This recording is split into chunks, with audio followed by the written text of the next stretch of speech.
Hello, and welcome to UK Professional Development Academy.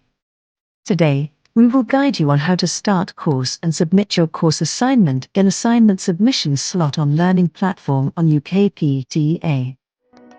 Let's get started. Once on the Learning Platform login page, enter your username and password and click on Login. After logging in, click on the My Courses option. Your enrolled courses will be listed there. This is an assignment-based course.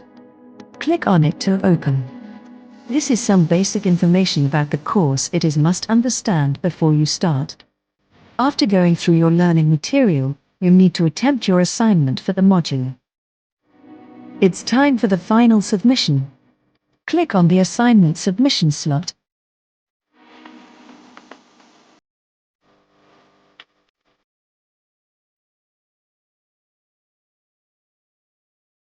Select the assignment worksheet from your laptop/PC and click on Add Submission. Upload your assignment worksheet and click on Save Changes.